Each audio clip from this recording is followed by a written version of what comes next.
दररोज निष्पक्ष व ताज्या बातम्या पाहण्याकरिता चॅनलला लाईक आणि सबस्क्राईब करा। वाडी पोलीस ठाणे हद्दीत राहणारे भिंकू नामदेवराव तन्हानकर हे प्रार्थना करण्याकरिता महाप्रज्ञा बुद्धविहार धम्मकीर्तीनगर येथे गेले असता कोणीतरी अज्ञात व्यक्तींनी त्यांच्या घराचे मुख्य दाराचे मुठीचा स्क्रू काढून आतमध्ये प्रवेश करून घरातील बेडरूम मधील लोखंडी अलमारीच्या लॉकरमध्ये ठेवलेले 5.5 ग्रामच्या 2 सोन्याच्या चेन अंदाजे किंमत 35,000 रुपये,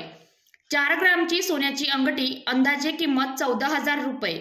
एक 3 ग्रामची सोन्याची अंगठी अंदाजे किंमत 10,500 रुपये, नगदी 6,000 रुपये व 10 रुपयांचे एकूण 3,000 रुपयांचा कॉइनचा डब्बा असा एकूण 68,500 रुपयांचा मुद्देमाल कोणीतरी अज्ञात चोरट्याने चोरून नेल्याची तक्रार फिर्यादीने 22 ऑगस्ट 2025 रोजी वाठोडा पोलीस ठाणे येथे केली असता तपास पथकाचे प्रभारी व अंमलदार यांनी घटनास्थळाशेजारी असलेले सीसीटीव्ही कॅमेरे यांची बारकाईने पाहणी करून तसेच गुप्त बातमीदाराकडून खात्रीशीर माहिती घेऊन मिळालेल्या माहितीच्या आधारावर अवघ्या 48 तासात आरोपी करण उर्फ क्रिश राजकुमार पाल राहणार म्हाडा कॉलनी यास अटक करून याच्या ताब्यातून 62,848 रुपयांचा मुद्देमाल जप्त करून पोलीस या प्रकरणी पुढील तपास करीत आहे।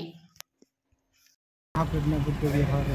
धम्मकीर्तीनगरला 1.5 महिन्यापासून गेलो पण त्याच ठिकाणी राहत होतो ज्या ठिकाणी हा माडा कॉलनीमध्ये हा चोरीचा प्रकार घरफोडीचा प्रकार घडला। त्यानंतर मी तिकडून आल्याच्या नंतर माझ्या असं लक्षात आलं की 2 वाजता दिवसाच्या की घरफोडी झालेली आहे, अलमारी तुटलेली दिसली, सामान अस्ताव्यस्त इकडे तिकडे पडलेलं दिसलं। मी तात्काळ लोकांना सांगितलं आणि माहिती दिली आणि त्यांना घेऊन मी पोलीस स्टेशनमध्ये आलो। पोलीस स्टेशनमध्ये आल्याच्या नंतर तात्काळ पोलिसांनी कारवाई केली। लगेच माझ्यासोबत आले 2-3 टीम आल्या, क्राईम ब्रांचवाले आले, ते फिंगरप्रिंट्सवाले आले, तात्काळ या ठिकाणी गुन्हा नोंदवला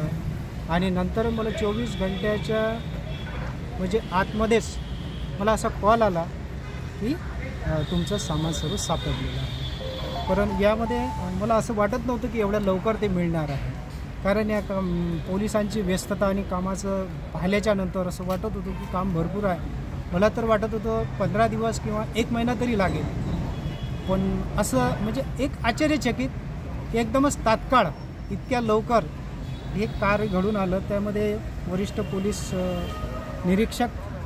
राजेश तटकरे साहेबांच्या मार्गदर्शनामध्ये